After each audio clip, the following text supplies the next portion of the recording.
Alors, je vous ai dit que je vous parlerai surtout de données existantes. Le principal centre qui fournit à tous les scientifiques du monde des données sur la température globale de l'atmosphère, c'est un centre britannique qui s'appelle le Hadley Research Center. Quand vous voyez les lettres HAD dans des modèles, ça veut dire que ça vient de ce laboratoire, qui a déterminé à partir de millions de données l'évolution de la température moyenne de la basse atmosphère. Quand on dit température, sans être plus précis, c'est la température de la basse atmosphère, c'est-à-dire la température à la surface de la Terre, là où nous vivons. Et on distingue en général les données qui sont acquises par des stations météorologiques sur les continents et les données qui sont acquises sur les océans. La courbe noire que vous voyez ici pour les continents et les océans, c'est la courbe moyenne d'évolution de la température telle que croit pouvoir la déterminer ce centre britannique. Vous voyez les graduations sur le côté gauche. On est à 2/10 de degré Celsius entre deux graduations. Vous voyez en couleur les sources d'incertitude dans les mesures de plus en plus anciennes. Il y a de plus en plus d'incertitudes. Vous voyez qu'on connaît moins bien les données de 1850 qui sont à gauche que les données de l'an 2000 qui sont à droite. Une fois que je vous ai dit ça, vous voyez le réchauffement climatique.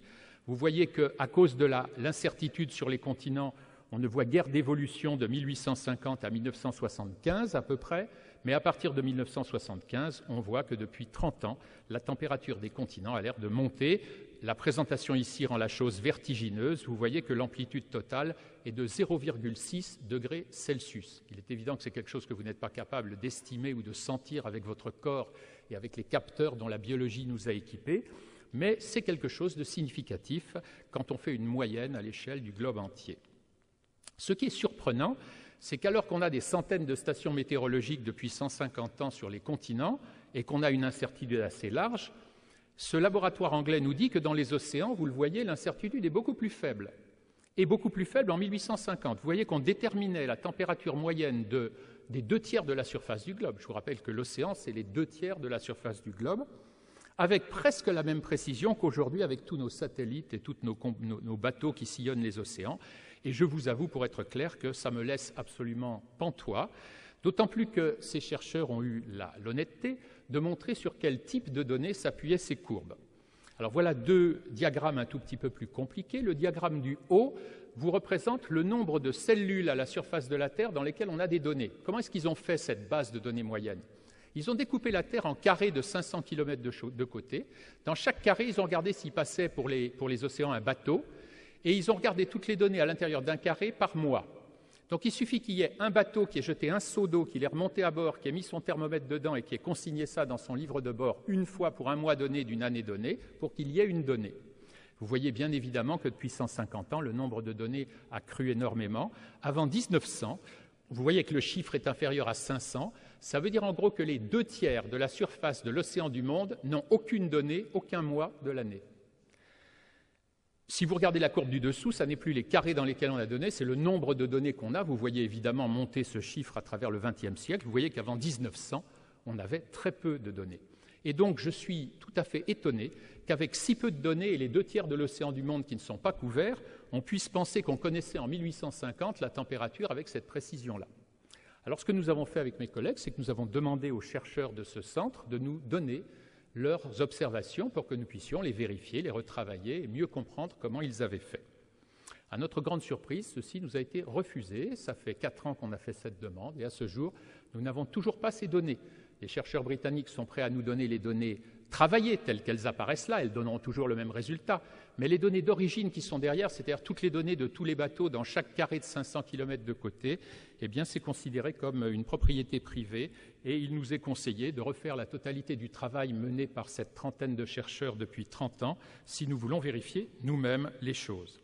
Donc attention, la notion de température globale, je vous glisse cette incertitude qui me taraude moi-même, nous ne sommes même pas sûrs que ça signifie quelque chose, et en tout cas, la température moyenne telle qu'elle est calculée n'est pas une température au sens thermodynamique. Vous voyez qu'aux États-Unis, la température, en effet, a beaucoup grimpé depuis la fin des années 70, mais elle a tout simplement atteint le même niveau que dans les années 30, et l'année dernière, la météo nationale américaine a fait un petit communiqué relativement discret pour dire qu'elle s'était trompée en disant que les années récentes étaient les plus chaudes du siècle. C'est tout simplement faux. C'est l'année 1930 qui est l'année la plus chaude aux États-Unis. Vous voyez que la courbe est très différente de la courbe française. Mais vous voyez surtout, je vous reproduis la figure du GIEC, nous n'avons eu le temps de faire que cela, que pour les deux courbes que nous avons reproduites, l'Europe en haut à droite, vous la comparez, il y a une petite flèche qui les lie à ce que dit le GIEC il y a 1 an et demi, vous regardez les États-Unis, vous voyez que tout simplement les courbes du rapport du GIEC sont fausses. C'est la base de la décision d'à peu près tous les gouvernements mondiaux. Cette courbe n'est pas très fausse, mais elle a une incertitude sous-évaluée, une forme qui n'est pas la bonne, elle est très mal décrite. Il n'y a qu'un point tous les 10 ans au lieu d'un point par mois, et pour des raisons bizarres, toutes les courbes se ressemblent, alors que vous voyez que dans la réalité, les courbes varient beaucoup d'une région à l'autre. Premier inconfort. Deuxième point, la vision que nous avons aujourd'hui du réchauffement climatique a été construite de façon pédagogique, que j'enseignais encore à mes élèves parce que je croyais que c'était vrai il y a 3 ou 4 ans, donc à l'université, j'enseignais ces diapositives que vous allez voir. Une courbe due à un scientifique qui s'appelle Mann, qui s'appelle la courbe en crosse de hockey. Vous voyez pourquoi ça ressemble à une crosse de hockey. Cette fois-ci, nous reculons dans le temps. C'est très important d'essayer de comparer le climat du dernier siècle au climat des derniers 1000 ans, 10 000 ans, 100 000 ans. C'est le travail de l'historien, de l'archéologue ou du géologue, quand on recule dans un temps très ancien. Ce qu'a fait M. Mann et beaucoup de ses collègues et beaucoup d'autres personnes depuis, c'est de compiler des données qui vous indiquent la température depuis l'an 1000, mais comme entre l'an 1000 et l'an 1800, il n'y avait pas de thermomètre, ou en tout cas il n'y avait pas de thermomètre sur la Terre entière, eh bien ce dont on se sert, c'est les anneaux d'accroissement des arbres. Donc on coupe des arbres dans des tas d'endroits autour du monde, on les date, on regarde l'épaisseur de leurs anneaux, et on pense que l'épaisseur de l'anneau est à peu près liée à la température. Ça vous donne les données en bleu-vert. Par contre, les données en orangé sont celles qui sont obtenues avec des vrais thermomètres, ce sont des mesures physiques. Vous voyez qu'il y a une accélération fantastique, c'est le fameux réchauffement climatique depuis 1900, et vous voyez que sur cette courbe, ce réchauffement semble sans précédent au cours des 1000 précédentes années, et c'est ce que vous entendez dire presque partout dans tous les rapports qu'en font les médias, les rapports officiels. Le problème, c'est que cette courbe est fausse, et c'est désormais démontré par plusieurs équipes indépendantes.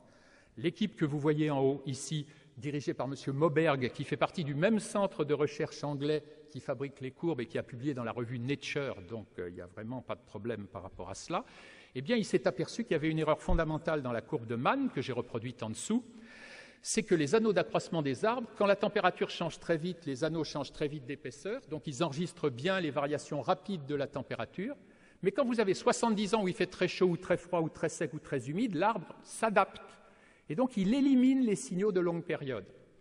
En revanche, ces signaux de longue période, de longue durée, ils sont très bien enregistrés dans les sédiments par des isotopes. Alors, je pourrais vous raconter comment, je n'ai pas le temps de le faire, mais grâce aux isotopes de l'oxygène qui sont sensibles à la température, si vous faites une carotte dans les sédiments qui correspondent à ces 1000 dernières années à la surface de lacs très calmes ou dans certains océans, eh bien, vous retrouvez les valeurs très lentes qu'avaient ratées les anneaux des arbres, et quand vous mélangez tout ça, eh bien, vous avez la courbe du haut, qui est la courbe de Mann, corrigée par Moberg. Et vous voyez apparaître ces grandes fluctuations qui font qu'en l'an 1000, il faisait chaud, avant l'an 1000, il avait fait froid.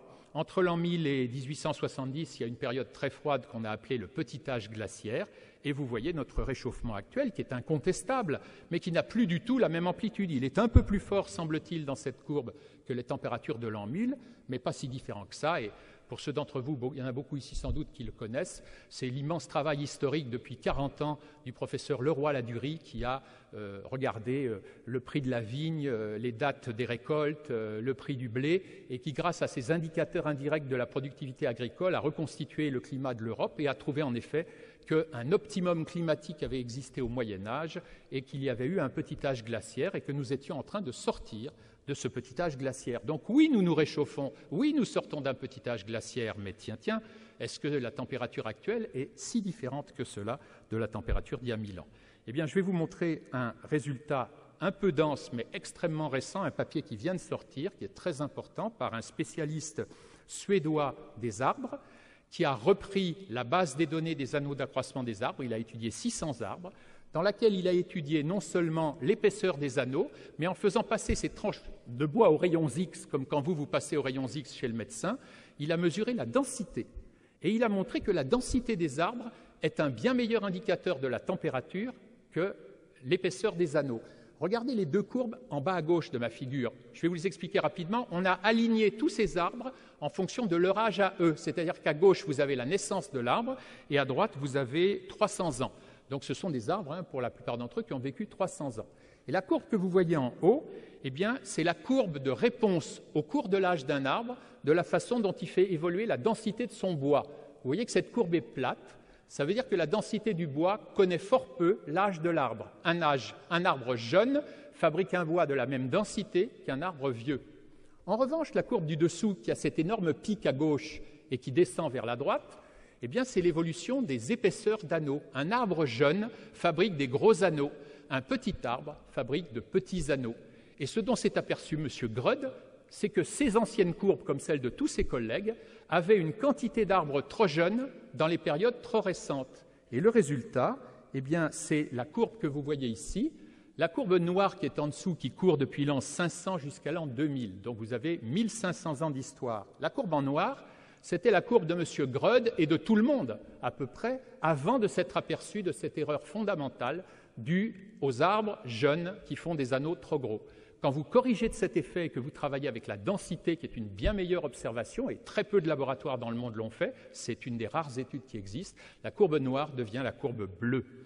Et la conclusion de M. Grudd dans son article, c'est qu'on a déjà connu un certain nombre de périodes. Oui, nous sommes dans une période chaude, mais elle n'a rien d'exceptionnel. Il y en a eu d'analogues en 750, en 1400, en 1750, et surtout, pendant 200 ans autour de l'an 1000, le fameux optimum climatique médiéval qu'avait repéré depuis des années le roi Ladurie, il est bien partout présent en Europe et il est partout plus chaud qu'aujourd'hui. Je rappelle tout simplement que quand les Vikings ont colonisé le Groenland, eh bien, ils avaient des animaux, il y a des églises, des maisons, des cimetières, des traces de champs et de cultures qui sont aujourd'hui au bord de la glace ou sous la glace. Donc quand vous entendez dire « jamais le Groenland a été si petit », c'est tout simplement faux. Les glaces du Groenland étaient sensiblement plus rétrécies et la température plus chaude en l'an 1000. Ce travail tout récent, évidemment, il a un problème, c'est qu'il n'est valable que pour la Suède, les arbres du nord de la Suède. En fait, grâce au travail de Leroy Ladurie, on sait qu'il est valable pour toute l'Europe. Alors après, on vous dit, oui, mais comment vous savez que c'est vrai pour le reste du monde?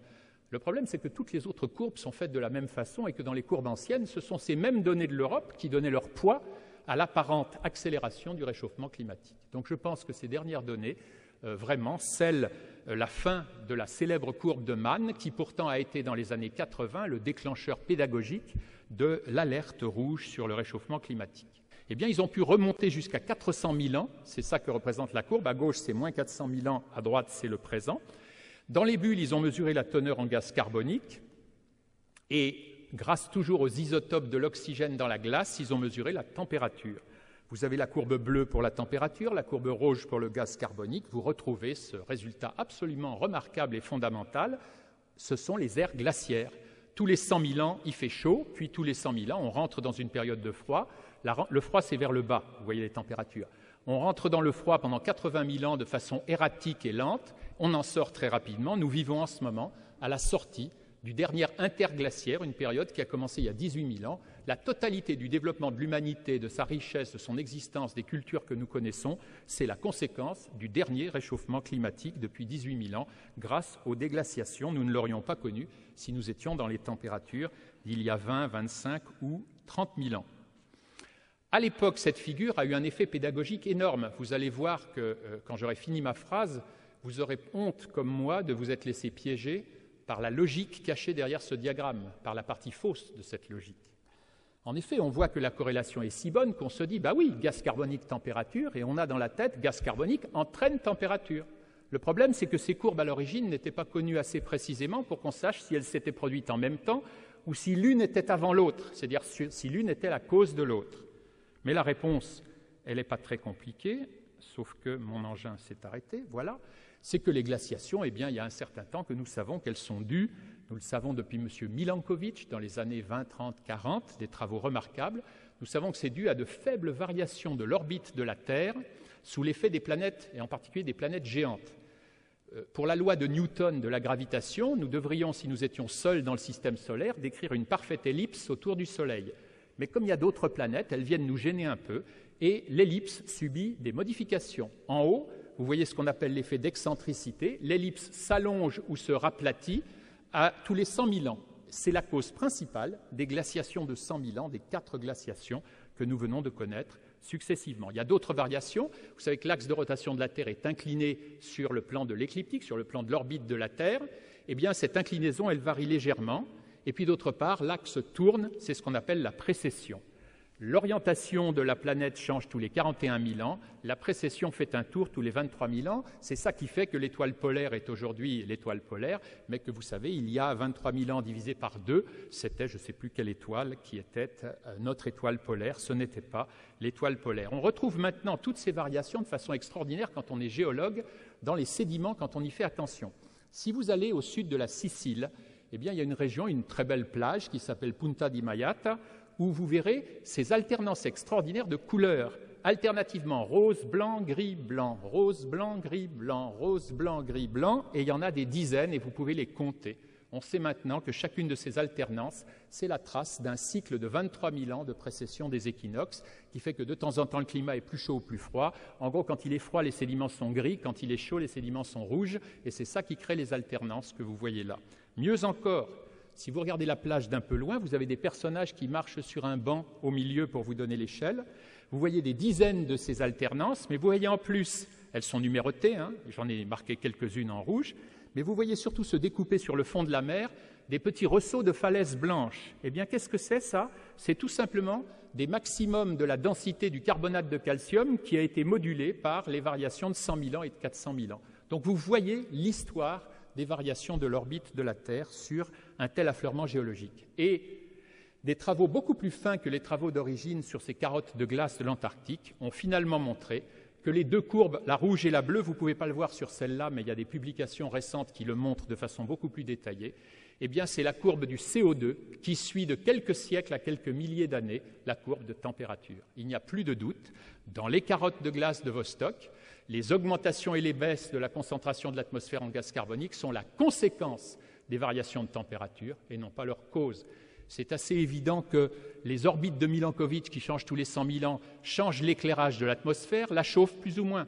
Une fois chauffée, l'atmosphère chauffe l'océan.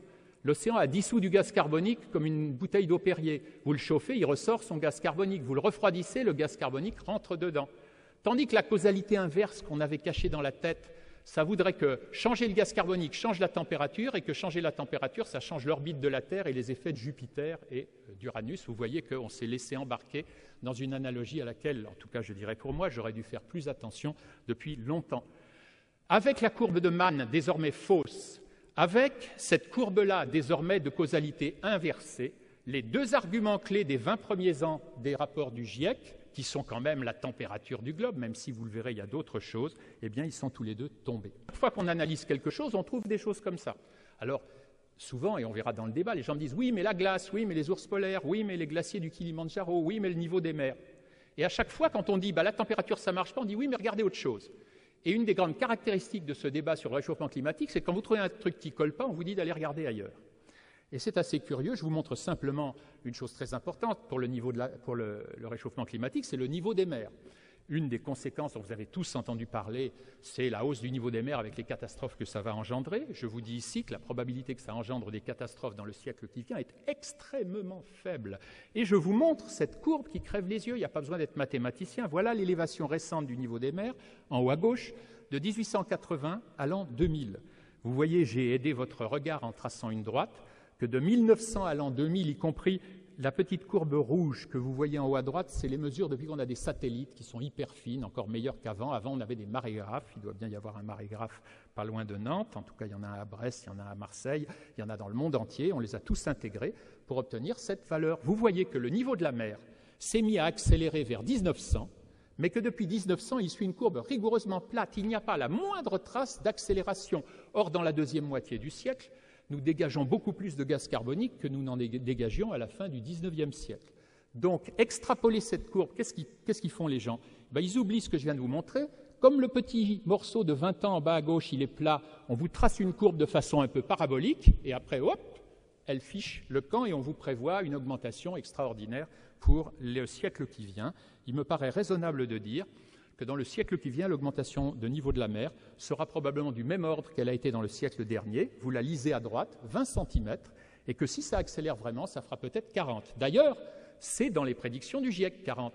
Simplement penser que 40 cm d'élévation du niveau des mers, c'est un truc incroyable auquel l'homme ne saura pas s'adapter, alors qu'on vient de passer un siècle sans grand problème avec 20 cm, ne paraît pas. Ça ne veut pas dire que ce n'est pas un problème, ça ne veut pas dire qu'il ne faut pas l'étudier, ça ne veut pas dire qu'il ne faut pas aller mettre des barrages ou faire attention. Simplement, je vous dis un exemple, dans le film célèbre d'Al Gore, vous voyez une figure qui frappe les gens, on y voit l'Amérique en vert foncé et en rouge toutes les zones qui seront envahies par la mer. Mais on ne vous dit pas, ou on vous dit très vite, que c'est dans le cas où toutes les glaces du Groenland fondraient, ce qui prendra probablement au moins 3000 ans. Et donc vous mélangez dans votre tête ce qu'on vous prédit pour dans 100 ans et une hypothèse pour dans 3000 ans, au cas où la banquise complète fondrait. Et on était en train de se demander dans quelle mesure ces variations magnétiques de la Terre étaient liées à l'activité du Soleil.